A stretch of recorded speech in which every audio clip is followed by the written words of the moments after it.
নমস্কার, বাঙালির পেটপুয়া চ্যানেলে আপনাদের সকলকে জানাই স্বাগত। ডিসেম্বর মাস চলছে, আর মাত্র কয়েকদিন পর 25শে ডিসেম্বর বড়দিন। ওই দিন আমাদের প্রায় প্রত্যেকের বাড়িতে কিন্তু কেক খাওয়া হয়। এই কেক আমরা অনেকেই কিন্তু দোকান থেকে কিনে আনি। আজকে আমি খুব সুন্দর নিরামিষ একটা কেক তৈরি করে আপনাদের সঙ্গে শেয়ার করব, যে কেকটা আপনারা সকলেই বাড়িতে তৈরি করে নিতে পারবেন। তাহলে বন্ধুরা, দেখা যাক আমি কিভাবে কেকটা তৈরি করছি। আমার কেক তৈরি করার জন্য যে মেন উপকরণগুলো লাগবে সেটা হলো সুজি। আমি এক বাটি সুজি নিয়েছি, ময়দা নিয়েছি, দুধ নিয়েছি। এই দুধটা আমি জাল দিয়ে ঠান্ডা করে নিয়েছি।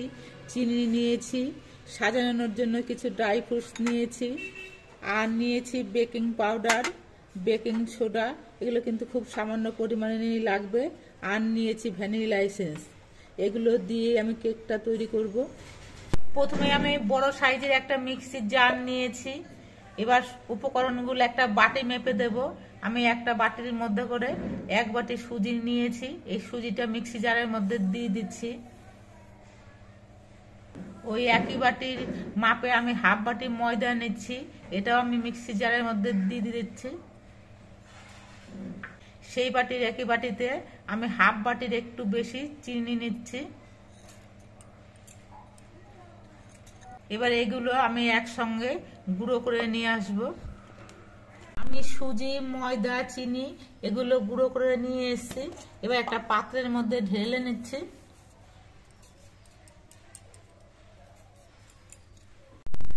এবার যে বাটি মেপে আমি সুজি, ময়দা এগুলো নিয়েছি সেই বাটির মধ্যে করেই আমি 4 ভাগের 1 ভাগ সাদা তেল নিচ্ছি।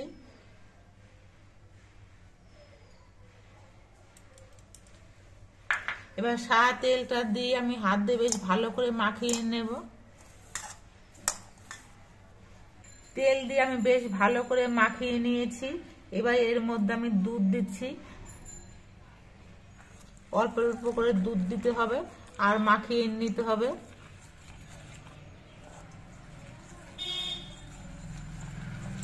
আমি যে বাটি মেপে উপকরণগুলো নিয়েছি সেই বাটিরই কিন্তু 1 বাটি দুধ দিয়ে দিচ্ছি। এবার বেশ কিছুক্ষণ ফেটিয়ে নিতে হবে।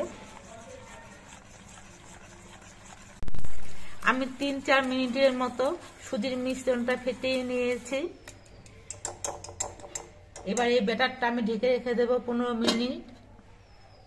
আমি যে পাত্রের মধ্যে কেকটা তৈরি করব সেই পাত্রের মধ্যে অল্প করে সাদা তেল দিয়ে মাখিয়ে নেব।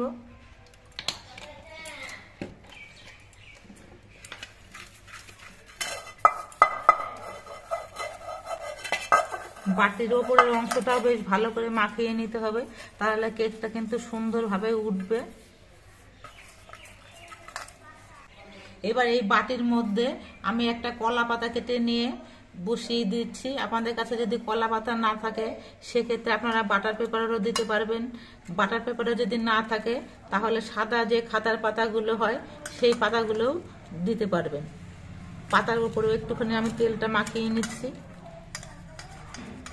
এই কলা পাতার মধ্যে আমি তেলটা বেশ ভালো করে মাখিয়ে নিয়েছি।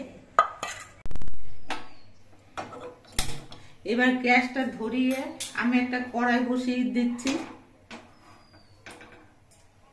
এবার এই কড়াইয়ের মধ্যে আমি 1 বাটির মতো নুন দিচ্ছি। নুনটা একটু ছড়িয়ে দিচ্ছি।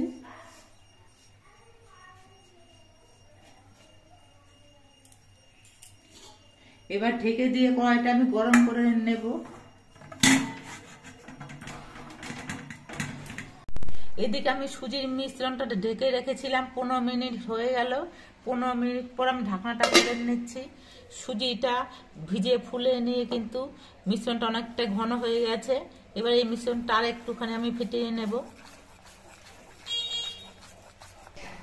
মিশ্রণটা যখন ফেটাবেন তখন কিন্তু এরকম একদিক করে ঘুরিয়ে নিয়েই ফেটাবেন।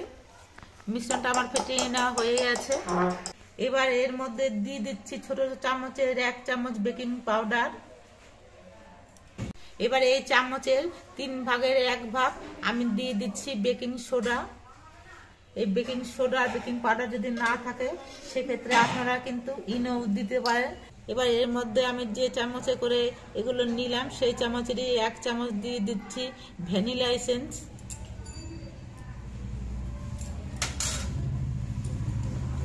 এবার সব কিছু দিয়ে আবার একটুখানি সময় আমি মাখিয়ে নেব। বেকিং সোডা, বেকিং পাউডার দিয়ে কিন্তু বেশিক্ষণ রেখে দেবেন না, খুব তাড়াতাড়ি কেকটা তৈরি হওয়ার জন্য বসিয়ে দেবেন। আমার সব কিছু দিয়ে মাখিয়ে নেওয়া হয়ে গেছে। আমার কেক তৈরির মিশ্রণটা সম্পূর্ণভাবে তৈরি হয়ে এসেছে। দেখুন এরকম ঘনত্বে তৈরি হয়েছে। এবার যে বাটির মধ্যে আমি কেকটা তৈরি করব সেই বাটির মধ্যে আমি এই মিশ্রণটা দিয়ে দিচ্ছি।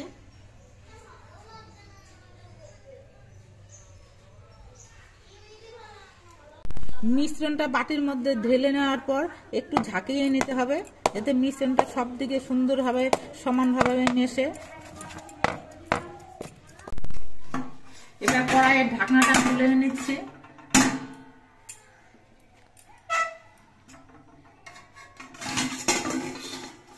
কড়াইটাও কিন্তু বেশ ভালো মতো গরম হয়ে গেছে। এবার এর মধ্যে একটা স্ট্যান্ড বসিয়ে দিচ্ছি। এবার এই কেক তৈরির জন্য এই বাটিটা বসিয়ে দিচ্ছি।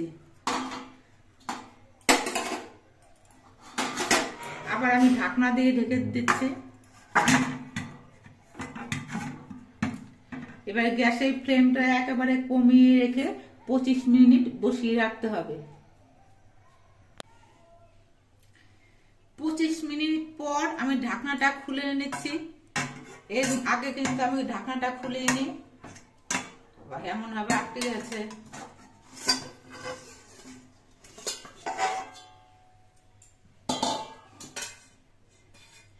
কেকটা কিন্তু এখনো হয়নি, আরো খানিকক্ষণ হতে সময় লাগবে, আরো অনেকটা সময় লাগবে। এবার আমি যে ড্রাই ফ্রুটস গুলো নিয়েছি সেগুলো উপর দিয়ে সাজিয়ে দিচ্ছি।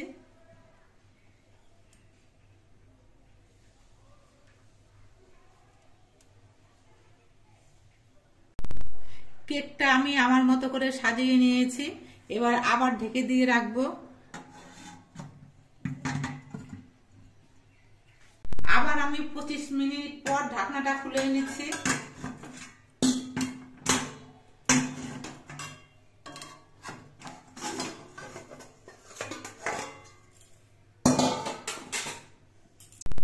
এবার একটা টুথপিক নিয়েছি, এটা আমি কেকের মাঝখানে ঢুকিয়ে দেখে নিচ্ছি যে কেকটা সম্পূর্ণ তৈরি হয়েছে কিনা।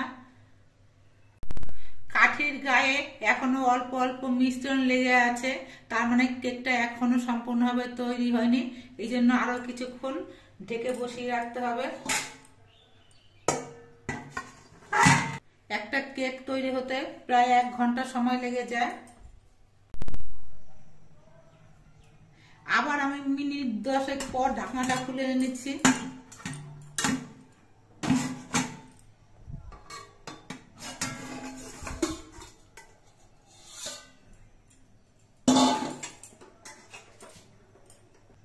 আবার আমি টুথপিক দিয়ে মাঝখানটা ঢুকিয়ে দেখে নিচ্ছি যে কেকটা তৈরি হয়েছে কিনা।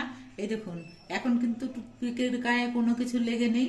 এবার বোঝা যাচ্ছে যে কেকটা সম্পূর্ণভাবে তৈরি হয়ে গেছে। এবার এই কেকটা আমি নামিয়ে নিচ্ছি। নামিয়ে ঠান্ডা করে নিয়ে তারপরে কিন্তু তুলতে হবে। কেকটা সম্পূর্ণভাবে ঠান্ডা হয়ে গেছে। এবার একটা প্লেট নিয়ে আমি কেকটা তুলে নিচ্ছি।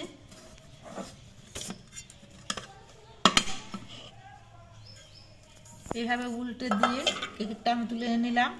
এবার কলা পাতাটা আস্তে আস্তে ছাড়িয়ে নেব।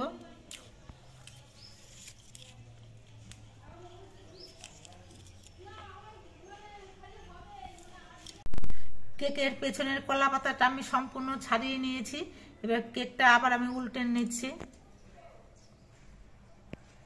এই দেখুন কত সুন্দর হয়েছে কেকটা। আপনারা দেখতে পেলেন আমি কিভাবে ডিম ছাড়া কেকটা তৈরি করলাম। আমিও কিন্তু কেক তৈরি করাতে খুব পটু না। আমি মাত্র 3-4 বার কেক তৈরি করেছি, তার মধ্যে কিন্তু একবার একটা কেক ভেঙেও গিয়েছিল। তাই আমার কেক তৈরির পদ্ধতিটা যদি আপনাদের ভালো লাগে তাহলে এরকমভাবে আপনারা কেক তৈরি করে নেবেন। আর আমাদের ভিডিওটা যদি আপনাদের ভালো লাগে তাহলে ভিডিওটিতে একটি লাইক দেবেন, নতুন বন্ধু হলে চ্যানেলটিকে সাবস্ক্রাইব করে দেবেন। সকলে সুস্থ থাকবেন, ভালো থাকবেন। দেখা হবে পরবর্তী আরেকটি ভিডিওতে।